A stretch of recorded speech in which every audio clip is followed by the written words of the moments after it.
Hi you guys! Welcome back to my channel, and for today's video, I will be sharing with you how to do a look without any foundation on. So, very timely din siya kasi some of us really don't like using foundation every day. Me, you guys. I really don't like using foundation every day. Kaya ito yung routine na I usually do when I go to work or go outside or everyday makeup ko lang. Ito talaga yung ginagawa ko sa aking face. I know a lot of you have seen me do this routine once in a while, diba? Past videos ko, medyo ganun yung nagiging routine ko. So, I'll be sharing again with you. Syempre, using new products. Some of it are still here. Pero yun, I'm gonna be sharing with you my routine without any liquid foundation on. Pero pakak pa din ang ating makeup. So, without further ado, let's begin with the video.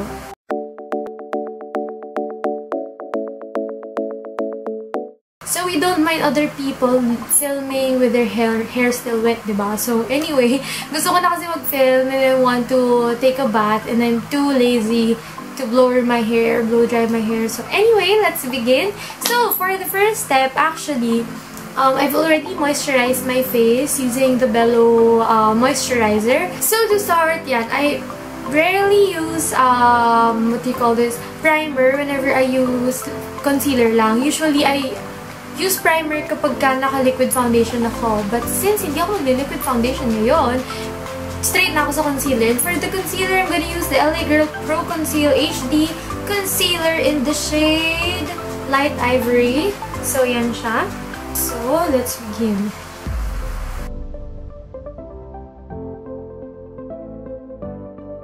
Then, using a brush to blend everything out. Hindi ako masyadong sa sponge. Kasi medyo nakakatamad pa basain yung sponge. Especially when you're in a hurry. Hindi naman malayo. Medyo lalakarin mo pa ang bathroom or comfort room para basain yung sponge. Mas mabilis kasi pag-brush. Aminin naman sa hindi. Mas mabilis kapag brush. Kaya brush yung ginagamit ko. Pero dab-dab lang. Yan. Dab-dab lang. Not much sa swiping. After that, mag-mix pa ako na isa pang concealer, a lighter shade concealer. And I'm using the Maybelline New Instant Age Rewind Concealer. So, ayan siya, guys. This is lighter shade lang. Para mas lalo matanggal yung dark circles natin, diba? Tsaka ma-highlight yung high points ng ating face. Again, using this brush, this is an angled flat top brush lang. What I usually do pag may blemishes ako at ayoko mag-foundation, babalik ako sa concealer. Maglalagay ako sa aking finger ng konti. And babalikan ko yung blemishes ko. Parang spot concealing lang siya. Going to the powder, I'm gonna use this ever very helpful na finishing powder. This is very cheap pero sobrang ganda ng powder na to. Ito yung go-to ko pagka everyday. Pagka medyo gusto ko talaga pack ang coverage na ginagamit ko, I'm using the Coty Airspun Loose Powder. Pero sa everyday nga, this is the one I use. This is the Nichido Final Powder in the shade Ivory Glow, you guys. Yan yung everyday final powder or loose powder na ginagamit ko. Stay lang natin siya ng quite a while. Then, syempre, the neck. Para magpantay ang ating kulay. After that, the next thing I do is my brows. And for my brows, I'm using the Designing Eyebrow Pencil from... This is from the Face Shop. Yeah, the Face Shop tong eyebrow pencil na to, which I love. Sobrang long-lasting niya sa eyebrows. At the same time, ang ganda ng mga shades nila dun talaga. So, this is my favorite. Aside from Nature's Republic, na eyebrow pencil din.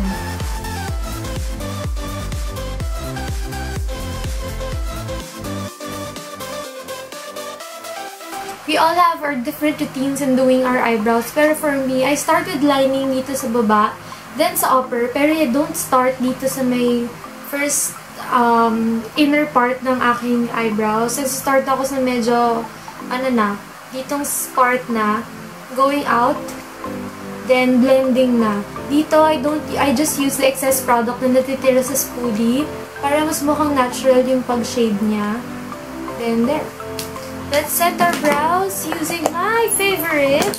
This is the Nichido Eyebrow Gel. Clear gel lang siya. So, ilagay natin siya sa ating eyebrows. Medyo mahirap lang dito. Since colored yung brows natin, nahahalo yung color dun sa spoolie. Ang ending nito, madumi na yung buong gel niya. But nevertheless, may kulay na instant yung gel mo. Hindi mo na kailangan mag-adjust sa mga gel na colors ng gel na ino-offer nila. Actually, when I first saw yung colored gel nila before, kasi dati ito lang wala pa yung may kulay. Hindi siya for me. Either it's too reddish or it's too light. Kaya, I prefer talaga ito. Kahit maging madumi siya in the end, at least match yung color sa akin. But for me, I just use one side. Clean yung other side niya. Para hindi masyadong madumi tingnan. Very natural looking pag naglagay na ng gel. Kaya mas magandang maglagay ng gel sa eyebrows. So after that, I proceed with bronzing my face. And for that, I'm gonna use my ever-favorite BYS Highlighting and Contouring Kit. So, ayan. As you can see, gamit na siya. At madumi na siya. I use this shade. Ito hindi masyado kasi masyado siyang reddish. So, itong shade lang. So, ayan. Konting-konti lang nito. So, ayan. I want it all over my face kasi bronzing lang naman siya. We're just making our face look na may shape than yung bilog talaga. Kasi alam niyo naman yung mukha ko, bilog na bilog, diba? I think kailangan ko talagang i-define yung shape ng aking face para hindi siya mukhang flat tingnan. Actually, yun din yung isa sa mga bagay na or reason kung ba't nagbo-bronze. Kasi pag hindi ka nagbo-bronze ng face, masyadong flat yung mukha mo. So, you want it, diba, na medyo defined and everything. So, you have to bronze your face talaga. Then, yung mga natira, yung excess niya, I go with the nose. Super konti lang sa nose. Tsaka excess powder na siya. After that, I proceed with the blush. And for the blush, I'm gonna use my favorite, all-time favorite, the FratBoy by the Balm na blush. This is in the shade, I don't know. Wala siyang shade. Basta yun lang siya. Ayan yung color niya. It's very, very beautiful, diba? So, ayan. Start ako sa outer. When your face is big, you must start sa outer para mas mukhang ganun yung face mo. Then, focusing dito sa medyo inner part or sa cheeks. So, there. The trick I do, guys, para mas may coverage yung mukha nyo. Actually, I use a pressed powder. And for me, itong ginamit ko, I think this is Shawill din, na powder cake. This one will help you achieve more coverage that you desire. Actually, kung tingin nyo, okay naman yung coverage ng concealer and powder, then go with it. Pero for others na gusto talaga na mas make coverage ng slight but don't want to use liquid foundation, this is the solution, you guys. Use a powder cake or foundation powder. So, yan. For me, yan. Sige, gamit tayo. Medyo na-hit pa na siya. Medyo matagal na sa akin to. So, I'm brushing off at the same time, placing yung powder cake sa under eyes para mas ma-highlight siya. Hindi ko to ginawa kanina. Why? Kasi gusto ko pang mag-bake para magtagal yung concealer sa aking face. After that, I'm gonna proceed with my lashes. So, let's curl our lashes first. For my lashes, I'm gonna use my all-time favorite everyday mascara. This is the Maybelline Hyper Curl Mascara. This is waterproof, you guys. And by waterproof talaga siya. Like my gulay. Naglalast talaga siya the entire day sa iyong lashes. And it's very, very cheap. So, ayan. Nilagyan tayo ng mascara.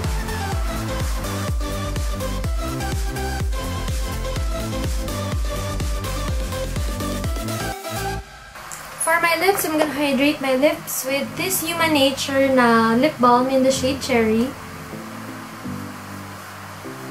Bago ako maglagay ng lip tint, kasi yung lip tint na gagamitin ko is MAC Crayon. Kaya, mas bagay siyang maglagay muna ako ng balm before putting this on. Though, balm naman yung gagamitin ko.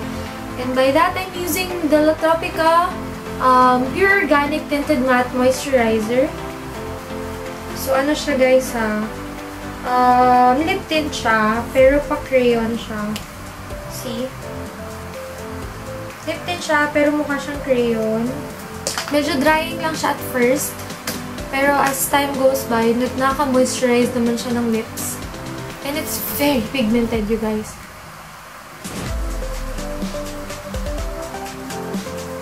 Ang bango niya, last amoy double mint siya na gum. Sobrang bango niya. Tint lang talaga siya.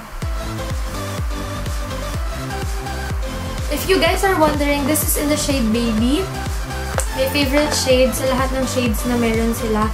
If you guys wanna know and wanna purchase one, I will link their link down below. Yan. So, makikita niyo yung Facebook page nila where you can purchase itong mga to. So, next step is highlight. Ito, gusto ko din i-share sa inyo. This is also from the Tropica. So, ayan siya. This is in the shade Shining Diamond. So, when you swatch, ayan siya. Diba?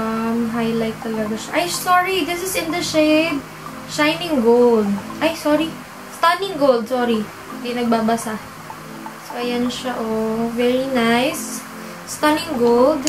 And ito yung Shining Diamond. Ayan. This is Shining Diamond. And this is Stunning Gold.